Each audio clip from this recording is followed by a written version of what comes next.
네, 지금도 저희와 함께 해주고 계신 전공의 선생님 여러분 너무나 고맙습니다.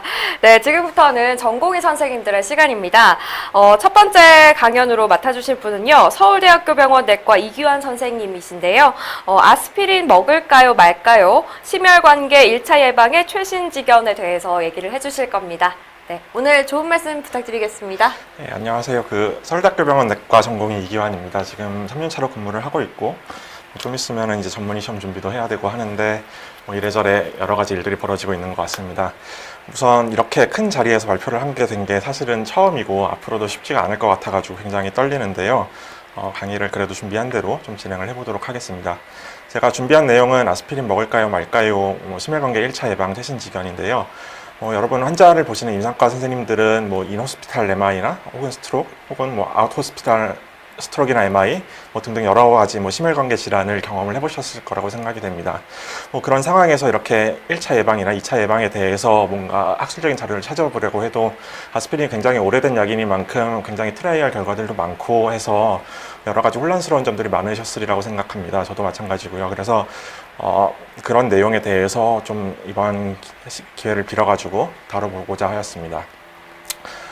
우선 말씀을 드리기 전에 몇 가지 감사 말씀을 올려야 될 사람들이 있는데요.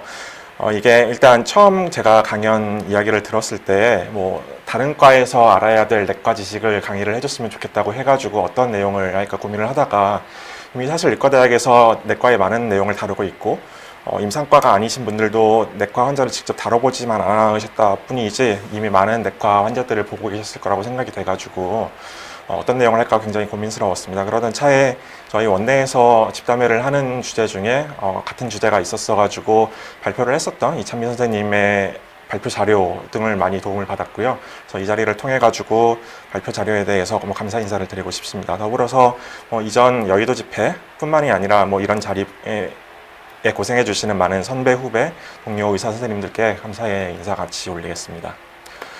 그래서 다음과 같은 순서로 발표를 진행을 해보겠습니다. 우선 아스피린 역사, 기전 모두 이미 다 잘 알고 계시겠지만 간략하게 설명을 드리겠습니다. 본론에서는 아스피린의 세컨더리 프리벤션, 그 중요성은 이미 모두 다 알고 계시겠지만 한 번 더 짚고 넘어가겠으며 이번 강의의 주제인 프라이머리 프리벤션 그리고 최근 에비던스가 발표된 2018년에 발표된 어센드, 어라이브, 어스피리 트라이얼에 대해서 각각 다뤄보도록 하겠습니다. 그리고 이런 트라이얼에 대해서 결과적으로 2019년 ESC랑 AHA 가이드라인이 개정이 됐는데 그런 트라이얼 개정된 내용에 대해서 간략하게 다뤄보도록 하겠습니다. 우선 아스피린의 역사에 대해서 말씀을 드리면 다음과 같습니다. 1500년대에 이미 그러니까 기원전 1500년 전에 파피루스에 기록이 되었을 만큼 아스피린은 인류의 역사와 거의 함께한 그런 이야기입니다. 1900년대 되어서 화학이 발전하면서 페놀의 살리실레이션, 그러니까 아스틸레이션, 살리실레이션 그런 합성들이 발전하면서 아스피린이 합성이 되게 되었고 바이어에서 1900년대 초반 아스피린을 시판화해서 팔기 시작을 하였었습니다. 하지만 1970년대까지도 아스피린의 메커니즘에 대해서는 알려진 바가 거의 없었는데요. 아스피린이 용량 의존적으로 프로스톤글랜딘 합성을 저해한다는 게 알려지고 이전에 양리학적으로 알려져 있었던 진통이나 소염 그런 작용들에 대해서는 이런 메커니즘으로 설명이 되게 되었습니다. 더불어서 아스피린의 스트롬복세인 A2의 합성을 저해한다는 것이 알려지면서 아스피린의 플레이틀릿 이니비션에 대한 여러 가지 이야기들이 나오기 시작했고 그를 통해 가지고 아스피린이 MI와 스트로크 이런 것들을 예방할 수 있지 않을까 하는 이야기들이 1970년대 중반부터 이야기가 되었었습니다. 그래서 꾸준한 연구들이 이어지면서 1980년대 중반이 되어서야 FDA에서 마이오카디얼 인팍션에 대해서 아스피린 사용을 처음으로 허가를 하게 됩니다. 이미 여러 번 사용을 하고 계실 거고 학생 때부터 이미 설명 여러 번 들으셨을 텐데 아스피린은 마이오카디얼 인팍션이나 스트로크 이런 질병들에 대해서 2차 예방에 굉장히 중요한 역할을 하는 것으로 알려져 있습니다. 다양한 트라이얼 결과들이 알려져 있는데 그 중에 대표적인 한 가지는 IS-2 트라이얼입니다. 이거는 1980년대 중반에서 약 2년 동안 한 17,000여 명 정도 환자를 인솔해가지고 2년 동안 모집을 한 뒤 약 10여 년 동안 관찰을 했던 트라이얼인데요. 연구 디자인은 다음과 같습니다. 2x2 팩토리얼 스터디 디자인이고 아스피린과 스트랩토카이네이즈 위약군을 각각 그리고 위약군을 각각 설정을 해가지고 연구를 진행을 하였고요. 그리고 프라이머리 아웃컴으로는 35일째의 사망률을 관찰을 했었습니다. 지금 생각하기에는 되게 독특한 디자인인데요. 1980년대까지만 해도 아스피린에 대한 그러니까 적절한 과학적인 에비던스가 충분하진 않았기 때문에 세컨더리 프리벤션임에도 불구하고 아예 플라시보군을 따로 설정할 수 있는 그런 뭐 재밌는 스터디였었습니다. 그래서 스터디를 해서 관찰을 했을 때 35일째 사망률에 대한 데스 레이트 레이쇼가 약 0.78로 관찰이 되었었습니다. 뭐 전체 약 사망률이 한 15%, 플라시보에서 12%라고 보면은 아스피린 사용군에서는 한 8.4% 정도 관찰이 돼서 거의 한 4분의 1 정도 가까이 사망률이 감소하는 그런 효과를 보였고, 이런 효과는 초기에만 유지가 되는 것이 아니라 10년 이후까지 관찰 시에도 계속적으로 생존율의 개선 효과를 보여줬습니다. 이러한 연구 결과를 토대로 해서 아스피린의 2차 예방에 대한 연구는 매우 잘 증명이 되어 있었고 그리고 있었습니다. 하지만 그럼에도 불구하고 그럼 아스피린의 1차 예방이 정말 효과가 있을 것인가에 대해서는 되게 논란이 많았었는데요. 뭐 여러분들 뭐 임상에서 환자를 보시다 보면 그런 의문이 한 번쯤 있었습니다. 이 사람이 여러 가지 만성 질환이 있고 그렇게 해가지고 혈관이 많이 안 좋아진 상태일 텐데 그럼 이 사람에게서는 아스피린을 줘서 미리 심혈관계 질환 혹은 뇌혈관계 질환을 예방을 하는 것이 좋지 않을까 하는 의구심이 분명히 들었을 거고, 다른 의사들도 마찬가지의 의문을 또 똑같이 풀었었습니다. 하지만 이런 의문들에도 불구하고 1980년대부터 여러 가지 트라이얼을 진행을 했는데 프라이머리 프리벤션에 대해서는 사실 적절한 에비던스는 여태까지 없었고, 그 첫 번째 트라이얼이 1980년대에 브리티시 닥터스 트라이얼 해가지고 영국의 건강한 남성 의사들을 대상으로 해가지고 아스피린 500mg QD를 복용을 했을 때 마이오카디얼 인팍션이나 스트로크 혹은 뭐 심혈관계 질환으로 인한 사망률을 관찰을 했었던 스터디가 있었습니다. 이 스터디는 뭐 결과적으로는 뭐 차이가 없는 것으로 밝혀졌고, 이후에도 뭐 용량과 뭐 스터디 대상과 뭐 다양하게 조절을 하면서 프라이머리 프리벤션에 대한 여러 가지 스터디를 진행을 했었는데, 뭐 일부에서는 뭐 효과가 있다, 아니면 일부에서는 효과가 없다, 이런 식으로 혼란스럽게 나왔었습니다. 그러던 와중에 2018년도 기해 가지고 뭐 NEJM과 란셋 같이 뭐 이름만 들으면 알만한 저널들의 대규모 프로스펙티브 클리니컬 트라이얼들이 발표가 됐고, 이를 통해 가지고 앞에서 말씀드린 것처럼 저희가 심혈관계 1차 예방에 대한 그런 과학적인 근거들이 좀 더 쌓이게 되었고, 오늘 발표에서는 이런 연구 결과들을 조금 더 중점적으로 얘기를 드리도록 하겠습니다. 첫 번째 연구는 어센드 트라이얼이고 간단하게 말씀드리면은 40세 이상의 당뇨 환자에서 이전에 뚜렷한 심혈관계 질환이 없었던 환자를 모집해서 진행을 했었고요. 두 번째 스터디는 어라이브 스터디라고 란셋에서 2018년도에 발표된 논문인데, 55세 이상의 남성 혹은 60세 이상의 여성 환자에서 모더레이트 카디오베스큘러 리스크 이상이라고 생각되는 환자를 모집을 해서 연구를 진행했던 결과를 발표를 했었습니다. 아스프리 스터디 같은 경우에는 미국과 호주에 살고 있는, 그러니까 커뮤니티에 그냥 일반적으로 살고 있는 70세 이상의 남성과 여성들을 모집을 해가지고 연구를 진행을 했고요. 뭐 그를 통해 가지고 아스피린의 프라이머리 프리벤션 효과가 있는지를 관찰을 하게 되었었습니다. 어센드 트라이에 대해서 우선 말씀을 드리도록 하겠습니다. 앞서 간략하게 소개를 드렸던 것처럼 40세 이상의 당뇨 환자에서 랜더마이제이션을 하고 멀티센터 클리니컬 트라이얼을 진행을 해서 당뇨가 있을 때 카디오베스큘러 디지즈가 없는 상태에서 프라이머리 프리벤션을 위해서 아스피린을 먹인 군과 혹은 플라시보를 사용한 군에서 1차 예방에 효과가 있는지 혹은 없는지를 관찰을 하였었습니다. 프라이머리 아이콤으로는 First Serious Vascular Event를 설정을 해가지고 이에 대해서는 마이오카디얼 인팍션, 스트로크 혹은 TIA 혹은 베스큘러 코즈로 인한 사망을 포함을 시켰고, 프라이머리 세이프티 아웃컴으로는 First Major Bleeding Event를 설정을 하였었습니다. 세컨더리 아웃컴은 뭐 최근에 뭐 그리고 다양한 보고들에서 아스피린이 뭐 소화기계 암종의 예방 효과가 있다는 것이 알려지고 있어서 뭐 이런 것을 보려고 세컨더리 아웃컴으로 GI 트랙 캔서를 설정을 해서 관찰을 했었습니다. 결과를 간략하게 설정을 드리면은 프라이머리 아웃컴으로 봤었던 그 First Serious Vascular Event 같은 경우에는 아스피린 투약군에서 8.5%, 플라시보 투약군에서 9.6%로 p-value 0.01로 통계적으로 유의하게 아스피린에 의해서 프로텍션 이펙트가 있음을 보일 수 있었습니다. 그리고 그런 앱솔루트한 차이는 약 1.1%로 관찰이 되었었습니다.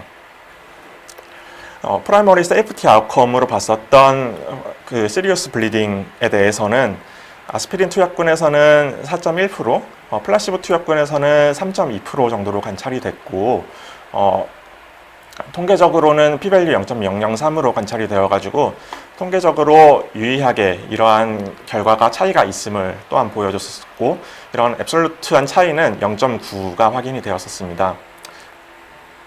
그리고 세컨더리 아웃컴으로 봤었던 GI 트랙 캔서 같은 경우에는 둘이 별 차이가 없이 통계적으로 또한 유의하게 차이가 없는 것으로 관찰이 되었었습니다. 그래서 앞선 연구들을 결과를 해보면은 40세 이상의 이전에 심혈관계 질환이 없었던 환자에서 당뇨 환자에서 아스피린을 프라이머리 프리벤션 목적으로 사용을 하였을 때 분명히 프라이머리 프리벤션 효과는 약간 있는 것 같아 보인다. 하지만 그러한 차이는 실제로 생존율의 감소는 1.1%로 그렇게 크지가 않고 출혈의 비율, 그러니까 출혈의 0.9% 증가한 것을 감안할 때 강력하게 아스피린의 프라이머리 프리벤션을 이 환자군에서 추천하기는 약간 어렵다는 뉘앙스로 저자들은 디스커션에서 논의를 하고 있었습니다. 다음 연구는 어라이브 스터디인데요. 이건 마찬가지로 2018년도에 발표된 논문이고 란셋에 퍼블리시가 된 논문이었습니다. 연구 방법은 대규모의 스터디들이 그렇다시피 랜더마이저드 더블 블라인드, 플라시보 컨트롤드 멀티센터 트라이얼인데요. 여자 같은 경우에는 남자 같은 경우에는 55세 이상의 리스크 팩터를 2개에서 4개 정도 가지고 있는 모더레이트 카디오베스큘라 리스크 그룹을 선정을 해서 환자군을 모았고, 여성 같은 경우에는 60세 이상의 3개 이상의 리스크 팩터를 가지고 있는 그런 그룹을 선정을 해가지고 진행을 했습니다. 아스피린 100mg 투여 혹은 플라시보 투여 이렇게 두 그룹으로 나눠서 연구를 진행을 하였습니다. 그래서 앞서 연구 결과와 비슷하게 프라이머리 에피커시 엔드포인트로는 처음으로 확인된 마이오카디얼 인팍션, 스트로크, 카디오베스큘라 데스, 여기서는 추가로 언스테이블 앵자이나를 선정을 했고, 거기에 앞서와 마찬가지로 TIA를 선정을 해가지고 연구를 진행을 하였고, 세이프티 엔드포인트로는 헤모로직 이벤트를 설정을 해가지고 연구를 진행을 하였었습니다. 어라이브 스터디의 결과에 대해서 간략하게 얘기를 드리면은 프라이머리 아웃컴으로 봤었던 그런 프라이머리 프리벤션, 즉 MI나 사망, 스트로크 이런 것들의 발생 비율은 아스피린 투여군에서는 269명이 관찰 기간 동안 발생을 하였고, 플라시보 투여군에서는 6,276명 중에 약 281명에서 관찰이 되어가지고 통계적으로 유의하게 서로 차이가 없었음이 확인이 되었었습니다. 그리고 세이프티 아웃컴으로 봤었던 GI 블리딩 같은 경우에는 아스피린 투여군에서 6,270명 중에 61명에서 관찰이 되었었고, 플라시보 그룹 같은 경우에는 6,276명 중에서 29명이 관찰되어가지고 아스피린 투여군에서 통계적으로 유의하게 GID 블리딩이 더 흔하게 발생하는 것을 확인할 수가 있었습니다. 이 리설트를 조금 더 뜯어보면은 조금 재밌는 점이 있는데요. 처음 저자들이 의도를 한 점은 모더레이트 그룹의 카디오베스큘라 리스크를 가지고 있는 환자들을 모집을 하는 거였습니다. 환자군을 처음 모집을 하였었을 때, 계산을 하였을 때 10여 년 동안 약 17% 정도의 카디오베스큘라 이벤트가 생길 것으로 예상을 하고 연구를 진행을 하였었는데, 실제로 연구 기간 동안 진행을 했었을 때는 아스피린 투여군 같은 경우에는 약 4.3%, 플라시보 투여군 같은 경우에는 약 4.5%에서 카디오베스큘라 이벤트가 발생을 했고, 이를 10여 년 관찰로 이렇게 환산을 했을 때도 아스피린 투여군에서는 한 8.4%, 플라시보 투여군에서는 한 8.8% 정도 카디오베스큘라 이벤트가 발생한 것으로 생각할 수 있을 것으로 계산이 되었었습니다. 즉 처음 생각했던 것처럼 이렇게 약간 모더레이트 카디오베스큘라 리스크 환자군들이 모집이 된 것은 아니었는데요. 이는 시간이 지나면서 저희 의사들이 열심히 활동을 하면서 카디오베스큘라 리스크가 시간이 지나면서 감소를 해서 그랬을 수도 있고 여러 가지 요인이 있을 수가 있을 겁니다. 다만 이 연구에서 그나마 조금 더 저희가 확실하게 생각을 할 수 있는 것은 카디오베스큘라 리스크가 로우 리스크라고 생각이 될 때는 아스피린의 프라이머리 프리벤션 이벤트가 효과가 그렇게 크지 않을 수 있다는 점이 되겠습니다. 세 번째로 소개를 해드릴 연구는 아스프린 스터디입니다. 마찬가지로 NEJM의 2018년도에 소개가 되었던 논문이고요. 랜더마이즈드 더블 블라인드 플라시보 컨트롤 스터디였었습니다. 앞서 말씀을 드린 것처럼 70세 이상의 미국과 호주의 커뮤니티에서 살고 있는 어르신분들을 대상으로 한 연구였고요. 100mg의 아스피린과 혹은 플라시보를 투여를 해서 각각 뭐 여러 가지 효과들이 있는지 확인을 했었습니다. 이 환자는 이 연구는 사실 프라이머리 아웃컴으로 카디오베스큘러 이벤트를 잡은 건 아니었고요. 프라이머리 아웃컴으로는 사망과 뭐 피지컬 디서빌리티 혹은 치매 이런 걸 봤었고, 세컨더리 아웃컴으로 카디오베스큘러 디지즈와 그리고 GI 블리딩 이벤트 이런 거, 그리고 메이저 블리딩 이벤트 이런 걸 관찰했던 연구입니다. 그래서 뭐 프라이머리 이벤트는 좀 건너뛰고 세컨더리 아웃컴에 대해서 일단 얘기를 드리면은 카디오베스큘러 디지즈의 레이스를 봤을 때 아스피린 투여군 같은 경우에는 1000펄슨 이어당 10.7회의 이벤트가 관찰이 되었고, 플라시보 투여군에서는 1000펄슨 이어당 11.3회 이벤트가 관찰이 되어서 두 그룹 간에 통계적으로 유의한 차이가 없음이 관찰이 되었습니다. 그래서 비해서 메이저 해머리지 같은 경우에는 마찬가지로 아스피린 투여군에서 1000펄슨 이어당 8.6회가 관찰이 되었고, 플라시보 투여군 같은 경우에는 1000펄슨 이어당 6.2회 이벤트가 관찰이 되어서 통계적으로 유의하게 아스피린 투여군에서 더 많은 함이 발생이 되었다고 관찰을 하고 있었습니다. 그래서 앞서서의 연구도 마찬가지로 70세 이상의 노인군들에서는 프라이머리 프리벤션이 오히려 이득이 되기보다는 해가 될 수 있다는 그런 연구를 제시를 하고 있었습니다. 그래서 조금 더 마지막으로 간략하게 시스테매틱 리뷰 스터디를 좀 소개를 해드리고자 합니다. 그리고 아스피린을 투여를 할 때 저희가 베네핏에 대비해서 가장 걱정하는 거는 이걸로 통한 시리어스 어드버스 리액트, 즉 블리딩이 발생을 하는 건데요. 그래서 블리딩에 대해서 그거를 시스테마틱 리뷰를 했을 때 이 연구 그룹 같은 경우에는 39개 트라이얼을 인노를 해가지고 발표를 했었었는데요. 각각 확인을 했을 때 GI 블리딩 같은 경우에는 레이트 레이쇼가 약 1.4로 약 40% 정도 증가를 하는 것으로 관찰을 했었고, ICH 같은 경우에도 마찬가지로 약 40% 정도 증가를 하는 것으로 관찰을 했었습니다.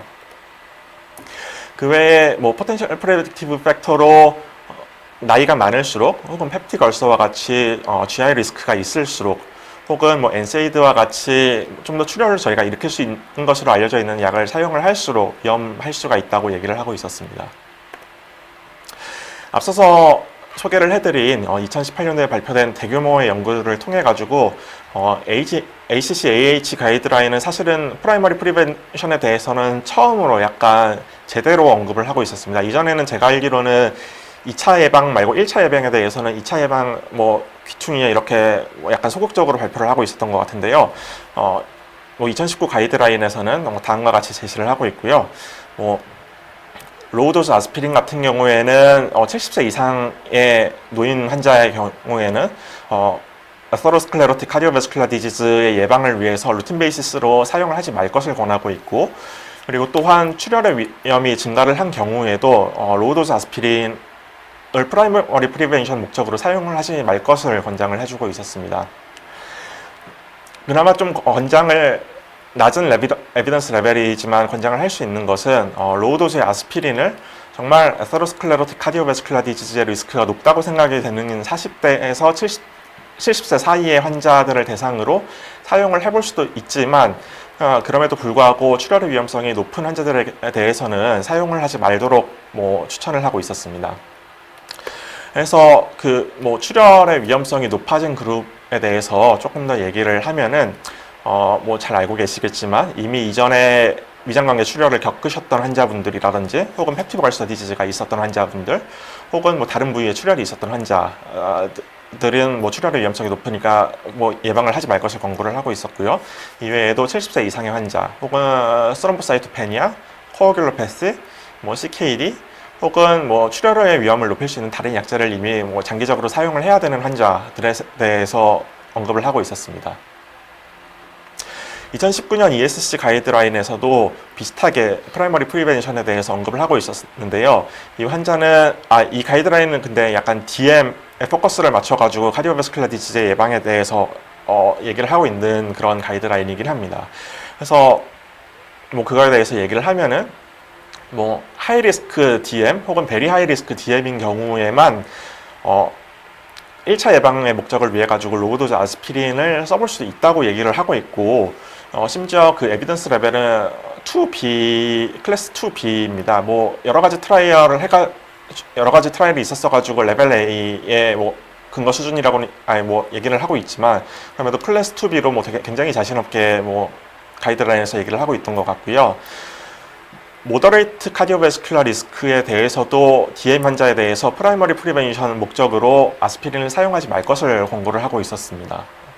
그리고 만약에 아스피린을 프라이머리 프리벤션 목적으로 사용을 할 때 GI 블리딩을 예방을 하기 위해 가지고 PPI의 사용을 고려를 해볼 수도 있다고 이 가이드라인을 제시를 하고 있었습니다. 그래서 뭐 조금 더 이번 사실 얘기에 조금 더 범위를 벗어날 수 있는 내용인데, 그러면 과연 DM에서의 베리 하이 리스크나 하이 리스크 그룹은 어떤 그룹이 있냐를 조금 더 얘기를 드리고 싶어가지고 이 슬라이드를 준비를 해봤는데요. 저희가 생각하는 것보다 꽤나 많이 리스크가 있어야 프라이머리 프리벤션에 이득이 있을 수 있다고 가이드라인은 좀 얘기를 하고 있는 것 같습니다. 그래서 베리 하이 리스크 같은 경우에는 이미 이스터블리시드 카디오베스큘러 디지즈가 있거나, 혹은 다른 타겟 organ 데미지가 관찰이 되는 경우, 혹은 3개 혹은 그 이상의 메이저 리스크 팩터가 관찰이 되는 경우, 혹은 타입 1 DM 같은 경우에는 적어도 20년 이상 앓은 경우를 얘기를 하고 있었습니다. 근데 이 타겟 organ 데미지가 좀 굉장히 모호할 수 있는데, 이 가이드라인에서 얘기하고 있는 거 보면은 프로테이누리아나 EGFR 30 이하, LV 하이퍼트로피, 레티노패시를 얘기를 하고 있습니다. 그래서 느끼시겠지만 적어도 컴플리케이션이 정말 꽤나 진행한 환자들에 대해서만 아스피린을 그래도 고려를 해볼 수 있다라고 가이드라인은 제시를 하고 있고요.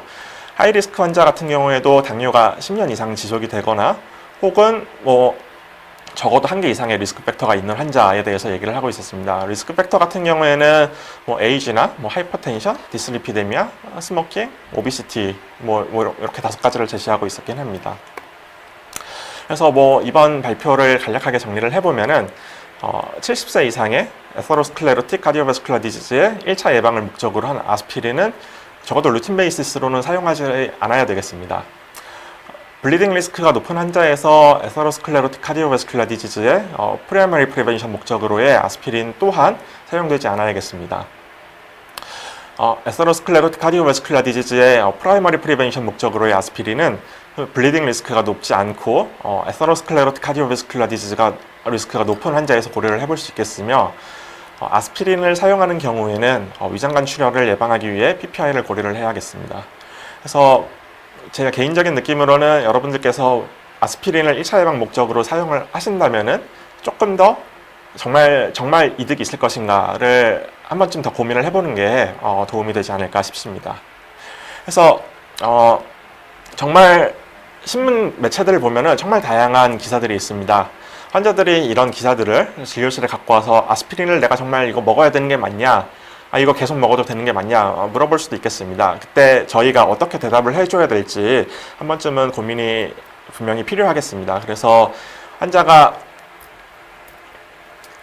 아스피린을 먹어도 되겠느냐 물어본다면은 출혈의 위험성이 있는 환자들 같은 경우에는 먹는 게 좋지 않을 수도 있다에 대해서 잘 얘기를 해주셔야겠습니다. 또한 이 기사에서와 같이 건강한 노인 같은 경우에는 70세 이상이라면은 프라이머리 프리벤션을 위한 아스피린의 사용은 안 하는 게 좋겠다고 환자에게 얘기를 해주는 게 낫겠습니다. 또한 세컨더리 프리벤션에 대해서는 여태까지 많은 결과들이 분명히 효과가 있다고 알려져 있으므로, 세컨더리 프리벤션을 위해서 아스피린을 사용하고 있는 경우에 환자에게 이게 잘 얘기를 해주고 도움이 되니 절대 끊지 말라, 잘 복용을 하라고 꼭 교육을 해주실 수 있어야겠습니다. 이것으로 부족한 내용의 짧은 발표 마치도록 하겠습니다. 감사합니다. 네, 오늘 이규환 선생님께서 얘기를 해주셨는데요. 중간에 지금 질문이 들어왔습니다. 서울의료원 산부인과 전공의 선생님께서 질문 주셨죠. 네네. 일단 오늘 발표가 대부분 이제 프라이머리 프리벤션의 이제 최신 지견에 관한 거였는데 질문이 한 3가지 정도가 있는데요. 세컨더리 프리벤션에 웬만하면 관한 거여서 일단 여쭤봐도 될지 양해를 먼저 구해야 될 것 같은데 괜찮을까요? 뭐 제가 대답을 못 드릴 수도 있는 점이죠. 네, 일반적인 내용이라 대답하실 수 있을 것 같긴 네. 한데 일단 첫 번째가 이제 CAG, PCI 이후에 이제 네. 환자들한테 뭐 아스피린이나 플라빅스 같은 거를 얼마나 투여하는 게 가장 좋을지 이제 지금 문의 주신 전공의 선생님은 이제 6개월에서 12개월 사용하고 1년 뒤에 CAG 팔로우 필요하다 이렇게 설명한다고는 하는데 보통 뭐 어떻게 설명하는 게 가장 좋을지 의견을 여쭈시는데요. 저도 사실 굉장히 자신이 없는 부분인데요. 이게 너무 많은 레퍼런스가 있고 너무 많은 연구들이 있어가지고 찾아본 내용마다 약간씩 좀 얘기하는 게 다르고 그리고 이게 업데이트가 너무 빠르게 되고 있어가지고 사실 정확한 개월수까지는 제가 정말 자신 있게는 얘기를 못 드리겠습니다. 하지만 제가 마지막으로 공부를 했었을 때는 지금 레퍼런스가 정확하게 기억은 안 나는데 어큐트 코로너리 신드롬 때문에 아스피린과 플라빅스를 시행한 경우에는 아스피린 플라빅스 그러니까 답트를 적어도 12개월 이상 유지를 할 것으로 가이드라인에서 권고를 해주고 있었고요. 그게 아니라 뭐 스테이블 앵자이나 같은 크로닉 코로너리 신드롬 같은 이유로 뭐 PCI를 했다, 그래가지고 스텐트를 넣었다 한 경우에는 답트를 뭐 6개월 이상 사용할 것을 권고를 하고 있었습니다. 뭐 물론 당연히 뭐 베어메터 스텐트냐 아니면은 뭐 드러길루팅 스텐트냐에 대해서도 또 차이가 있을 텐데요. 그거에 대해서는 뭐 각자 이렇게 찾아보는 게 알 것 같고 뭐 예, 그렇습니다. 네. 네. 되게 좋은 답변이었던 것 같고요. 근데 나머지 2개는 또 비슷한 류의 질문인데 일단 한 분은 내과 전공의 선생님께서 뭐 리버 바이옵시 같은 그런 뭐 출혈 위험성이 있는 시술을 할 때 또 한 분은 산부인과 전공의 선생님께서 이제 수술할 때 이런 아스피린과 노악이나 와파린, 아스피린 같은 거를 이제 끊고 다시 복용을 하는데 사실 저도 이제 응급의학과에서 환자를 퇴원시키거나 할 때 그런 이제 질문을 많이 듣는데 재시작 시점에 대해서 명확하게 이렇게 기재가 되어 있는 게 없는 것 같아요. 그래서 혹시 그런 거는 보통 컨설트가 많이 오잖아요. 그럼 네. 어떻게 답변을 주시는지. 이거 저희는 교수님들이 답변해 주셔야 돼요.